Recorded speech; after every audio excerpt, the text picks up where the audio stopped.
हाँ जी, शाद वाला जो भी हरफ होता है, अब शाद किसको कहते हैं? ये जो 3 दंदों वाली लगी हुई है। शाद वाला जो भी हरफ होता है, वो जो उससे पिछला हरफ होता है, वो उस शाद वाले के साथ मिल जाता है। शाद जिस हरफ के ऊपर भी आए, उस हरफ को हमेशा दबा के पढ़ते हैं, जमाओ और ठहराव के साथ। जैसा कि अब इससे पीछे फ़ा है, फ़ा को जब हमने जीम के साथ मिलाना है, दबाते हुए और ठहरते हुए, तो कैसे पढ़ेंगे? फाजीम पेश फुज, इसको क्या करना है हमने? दबा देना है, फुज। उसके बाद जो जीम के ऊपर ज़बर लगी उसको पढ़ना है। जीम के ऊपर ज़बर है, उसके आगे क्या है? अलिफ है। अलिफ से पहले हरफ पे जब ज़बर आ जाए, जैसे कि अलिफ से पहले हरफ जीम है, उसके ऊपर ज़बर लगी हुई है। अलिफ से पहले हरफ पे जब ज़बर आ जाती है, तो वो पहला वाला जो हरफ है वो अलिफ के साथ मिलते हुए एक अलिफ के बराबर लंबा होता है। कैसे? जीम अलिफ ज़बर जा, फुज्जा, रोज़ेरी, फुज्जारी। रॉ के नीचे जेर है, रॉ को हमने मोटा नहीं बारीक करके पढ़ना है। री नहमदुहु व नसल्ली अला रसूलिहिल करीम, अम्मा बाद फ़अऊज़ु बिल्लाहि मिनश्शैतानिर रजीम, बिस्मिल्लाहिर रहमानिर रहीम। अस्सलामु अलैकुम व रहमतुल्लाहि व बरकातुहू। उम्मीद है आप सब खैरियत से होंगे।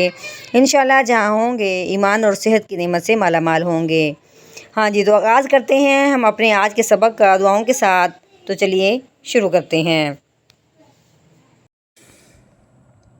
अल्लाहुम्मा सल्ली अला सय्यिदिना व मौलाना मुहम्मदिन व अला आलि सय्यिदिना व मौलाना मुहम्मदिन व बारिक वसल्लिम।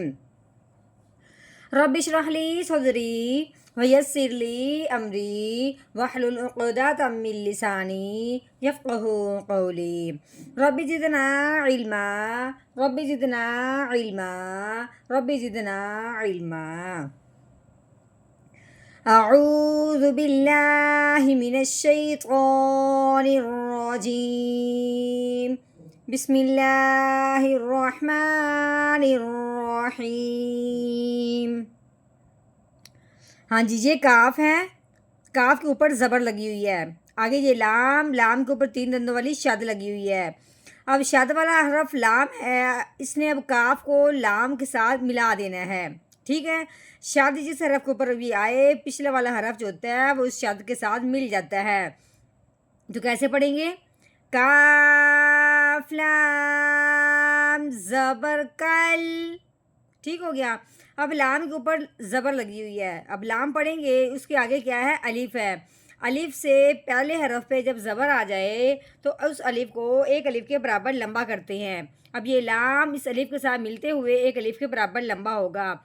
उसके ऊपर लगी हुई है मद, इस मद की वजह से अब इस अलिफ को लाम के साथ जब मिलाएंगे तो 3 अलिफ के बराबर लंबा करेंगे। यहाँ एक और बात समझने वाली है कि ये है अलिफ, अलिफ के नीचे क्या लगी हुई है? ज़ेर लगी हुई है। अलिफ के ऊपर ज़बर ज़ेर पेश में से कोई हरकत आ जाए, जैसे कि अब ये ज़ेर आई हुई है, तो उस अलिफ को अलिफ नहीं पढ़ते, उस अलिफ को हमज़ा पढ़ते हैं। अब ये तसव्वुर करना है कि इस मद के फ़ौरन बाद हमज़ा आ गया है। हमज़ा आया अगले कलमा में ही है, मद पिछले कलमा में है, हमज़ा अगले कलमा में है, लेकिन दरमियान में कोई और हरफ नहीं आया। मद के फ़ौरन बाद आया हमज़ा ही है। तो अगर मद के फ़ौरन बाद हमज़ा आ जाए, चाहे अगले कलमा में हो, तो उस मद को मद्दे मुनफसिल कहते हैं, अगले कलमा में होने की वजह से। यानी कि ये मद और हमज़ा में थोड़ा सा फासला है, लेकिन दरमियान में कुछ भी नहीं है। थोड़ा सा फासला किस तरह हुआ कि मद पिछले कलमा में है, जो नई बात शुरू हो रही है, नई कलमा शुरू हो रहा है, उसमें हमज़ा है। ठीक है, इस मद का नाम क्या हो गया? मद्दे मुनफसिल। थोड़ा सा फासला है, लेकिन इस मद के फ़ौरन बाद हमज़ा आने की वजह से इस मद को 4 अलिफ के बराबर लंबा करेंगे। कैसे पढ़ेंगे? लाम अलिफ मद ज़बर ला, कल्ला। हाँ जी, आगे ये अलिफ के नीचे ज़हीर आने की वजह से इसको हमने हमज़ा बनाया था। इस हमज़ा को अब हमने इस नून के साथ मिलाना है, क्योंकि नून के ऊपर शद आ गई है। तो नून और मीम पे जब शद आ जाए तो पिछले वाला हरफ जब उसके साथ मिलता है तो फिर साथ साथ एक अलिफ के बराबर गुन्ना भी होता है। یعنی لمبا ہونے میں. کیسے؟ حمزہ نون زیر ان. ٹھیک ہے. اب نون کے اوپر زبر لگی ہوئی ہے. نون زبر نا. ان.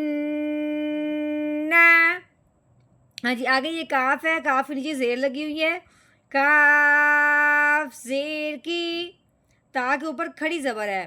کھڑی زبر جس حرف کے اوپر آ جاتی ہے اس حرف کو ایک الف کے برابر لمبا کرتے ہیں. تو کیسے پڑھیں گے؟ تا کھڑی زبر تا. کی تا. ہاں جی. با کے اوپر زبر ہے. آگے الف ہے. الف کے بعد لام ہے. الف کے اوپر کوئی زبر زیر پیش نہیں ہے. اس کے آگے لام ہے. لام کے اوپر کیا آ گئی؟ جزم آ گئی. یہ جزم جس حرف کے اوپر بھی آتی ہے اس حرف کو ساکن کہتے ہیں. اب ساکن جو بھی حرف ہوتا ہے وہ پچھلے والا حرف اس ساکن حرف کے ساتھ مل جاتا ہے. اب ہم نے با کو اس لام ساکن کے ساتھ ملانا ہے. کیسے؟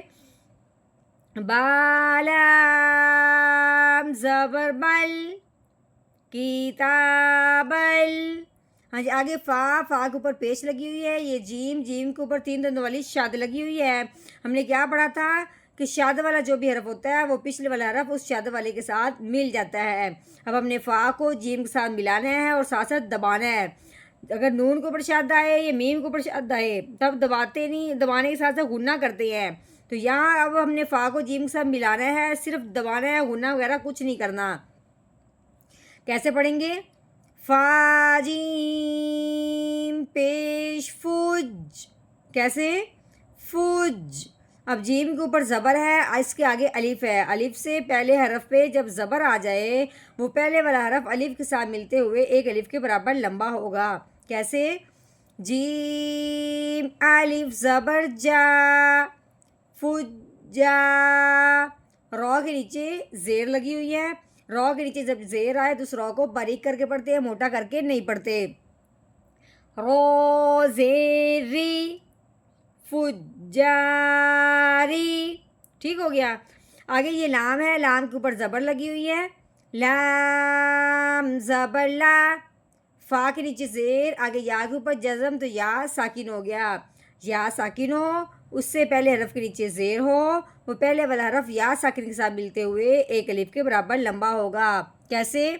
فا یا زیر فی. لافی. ہاں جی. آگے سین کے نیچے زیر ہے. جیم کے اوپر 3 دندوں والی شاد لگی ہوئی ہے.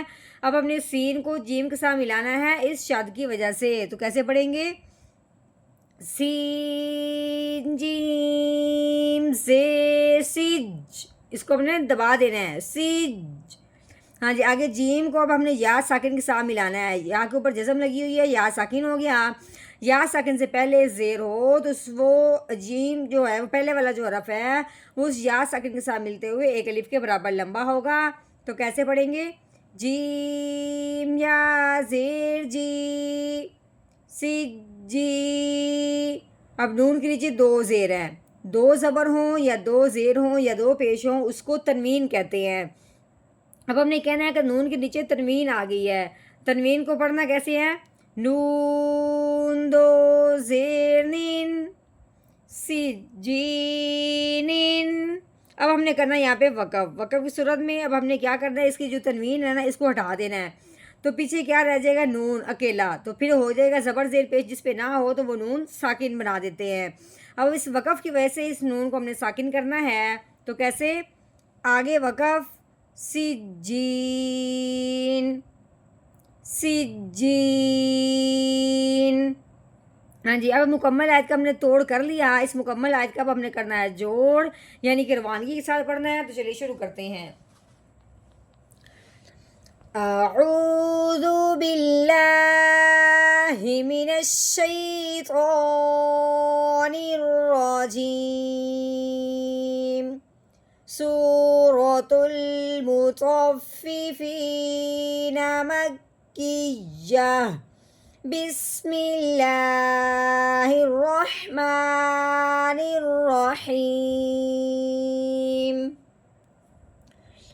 کلا ان کتاب الفجار لفی سجین. کلا ان کتاب الفجار لفی سجین